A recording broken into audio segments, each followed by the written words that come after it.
여러분 안녕하십니까? 다시 찾아주셔서 감사합니다. 7월 18일에 판문점을 통해 북한으로 건너갔던 트래비스 킹 미군 이병이 지난달에 추방돼 미국으로 돌아갔습니다. 71일간의 억류 생활을 마치고 돌아가서는 집에 오게 돼 너무 행복하다고 했죠. 그런데 킹 이병은 운이 매우 좋은 경우입니다. 공산주의 혁명을 하겠다고 북한으로 건너갔다가 죽거나 7년간의 수감 생활을 하게 된 외국인들이 여러 명 있었기 때문입니다.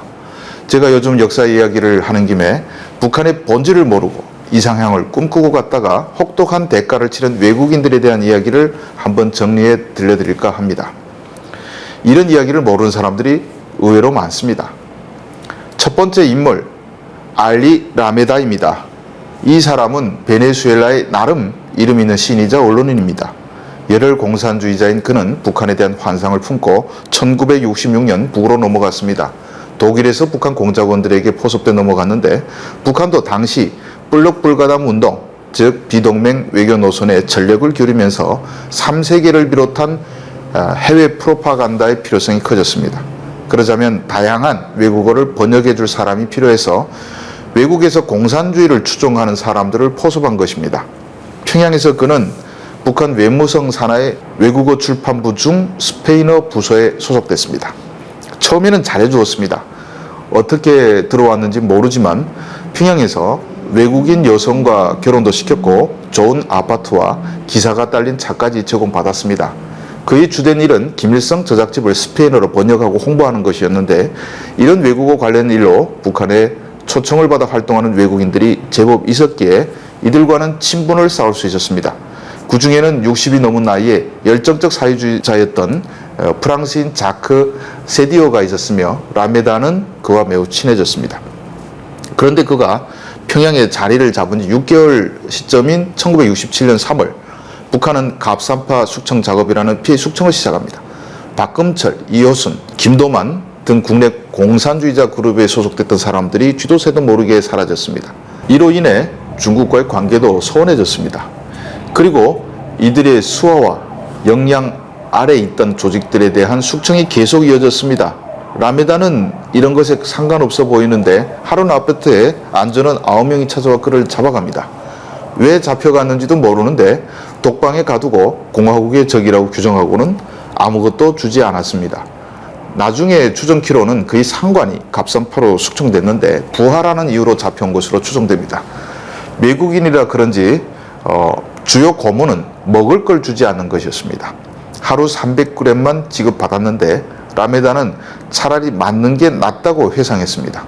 수감 생활 중 특히 힘들었던 부분은 옷을 갈아입을 수 없다는 것이었는데 감방이 더럽고 축축하다 보니 얼마 후에는 수용자들의 옷은 누더기가 되었습니다. 라메다는 감금된 지 8개월 정도 지났을 때 고열로 정신을 잃었지만 어떤 치료도 받지는 못했습니다. 수감 생활은 항상 똑같은데 16시간 동안 졸지 않고 앉아서 교도관과 철창을 바라봐야 했으며 배식은 1일 3회, 오전 7시, 오후 1시, 오후 7시로 딱 정해졌습니다. 이렇게 살다가 1년 만에 석방됩니다. 이유도 없습니다. 석방될 때 그의 몸무게는 22kg이나 줄어들었습니다. 가보니 동거녀는 아직 있었습니다. 그래서 라메다는 그네를 설득해 고국으로 돌아가라고 했습니다. 여긴 언제 잡혀갈지 모르는 곳이었으니까요. 그런데 그네를 보낸 저녁에 다시 안전원들이 들이닥쳐서 때리면서 잡아갔습니다. 왜 체포하는 거냐고 따지자 기관원들은 이유는 당신이 알 것이라고 하며 내가 약속을 어기고 비밀을 발설했으며 북한에 적대적 비난을 했다고 했고 그를 제국주의 세력의 첩자라고 몰아세웠습니다. 라메다는 북한 당국이 그를 의도적으로 석방하고 나서 라메다의 숙소와 전화기에 도청장치를 설치하여 동거녀와 나눈 이야기를 엿들은 것으로 추정했습니다. 북한 당국은 라메다의 문학작품과 원고를 부르주아적 나쁜 습관이라며 압수해서 가져갔습니다. 당시 북한의 재판은 구체적 죄목을 피고인에게 알려주지 않았으며 피고인은 재판정에서 자아 비판을 하도록 하는 시스템이었습니다. 문화혁명, 크메르 루즈 관련 증언에서도 항상 나오는 것이 증거 제시 없는 강압적 자아 비판입니다. 따라서 재판에 어떤 증거도 제출될 필요가 없었습니다. 재판 중에 라메다가 변호사를 선임해달라고 하고 재판을 공개라 했으면 좋겠다고 요구했으나 그러한 요구는 부르주아적인 것으로 비난받고 받아들여지지 않았습니다. 검사는 라메다를 태업, 스파이, 내부 협력자 탐색 등의 혐의로 20년의 중노동형을 구형했으며 재판부는 단 5분의 정회 이후 라메다에게 20년의 중노동형을 선고했습니다. 그래서 그가 끌려간 곳이 사리원 감옥입니다. 이곳은 북한에서 제일 좋은 감옥입니다. 가보니 별 사람들이 다 있었는데 담배를 피웠다는 이유로 끌려온 여성도 있었습니다. 북한 감옥 생활 더 설명 안 드려도 되겠죠. 그곳에서 라메다는 무려 7년이나 수감 생활을 했습니다. 그리고 풀려났는데 그 이유는 외부에서 공산주의자들이 들고 일어난 겁니다. 어떻게 북한이 저럴 수 있냐?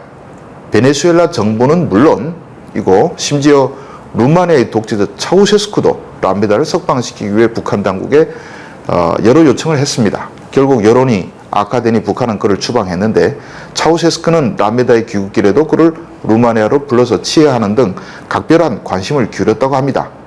라메다는 1995년에 고국에서 죽었습니다.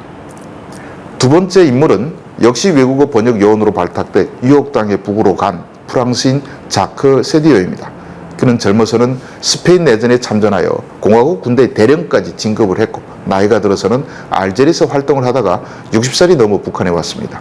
이 사람은 좀 용감했죠. 14살에 불과한 소년 김일성이 공산당도 없던 나라의 공산주의 지도자가 돼서 혁명을 이끌고 일본군을 무찌른다는 설정은 프랑스 사람들에게 전혀 먹히지 않는다고 항의한 것입니다. 그러다가 라메다와 동시에 잡혀 들어가서 감옥 생활을 합니다. 7년쯤 감옥에서 살다가 1975년 석방됐지만 곧바로 북한에서 죽었습니다. 무주 고원이 된 것입니다. 세 번째 인물은 칠레인 에두아르도 무리조 우가르테입니다. 이 사람은 1960년대 북한에서 침수를 공부했는데 김일성 우상화가 되는 것을 보니 너무 황당한 겁니다. 고국에 북한이 돌아가는 사정을 적어 편지를 썼는데 북한이 그걸 다 뜯어본다는 걸 모를 정도로 순진했습니다. 그는 미국과 한국에 첩자로 몰려서 1967년 9월부터 이듬해 5월까지 8개월 동안 북한의 감옥에 갇혔습니다. 이 사람은 북한에서 일한 사람은 아니라서 일찍 나와서 추방됐습니다. 그 외에 제가 모르는 사람들도 많겠죠. 피랍된 일본인들도 그렇고 그들이 증언하는 외국인도 꽤 많습니다만 북한에서 외국인은 온전하게 살아남을 수가 없습니다. 아예 모르면 모르겠지만 외부 세계를 경험하고 어떻게 북한에 적응하겠습니까? 북한에 가서 비참하게 죽은 사람 중에는 한국인도 많습니다. 북한 찬양하는 자들이 지금도 주변에 가끔 보이긴 한데 가라면 절대 안 가는 이유가 죽을 것을 알기 때문에 그러는 것입니다. 트래비스 킹이 돌아왔으니 또 생생한 경험담이 나오겠죠. 예전에 억류됐던 여기자들은 북한 생활을 담은 책의 판권으로 수십억 원을 받았다고 보도가 나오던데 어쩌면 그걸 노리고 가는 사람이 있을지 모르겠습니다. 이상 오늘은 북에 가서 죽음을 당한 외국인 공산주의자들의 최후에 대해서 말씀드렸습니다. 시청해 주셔서 감사합니다.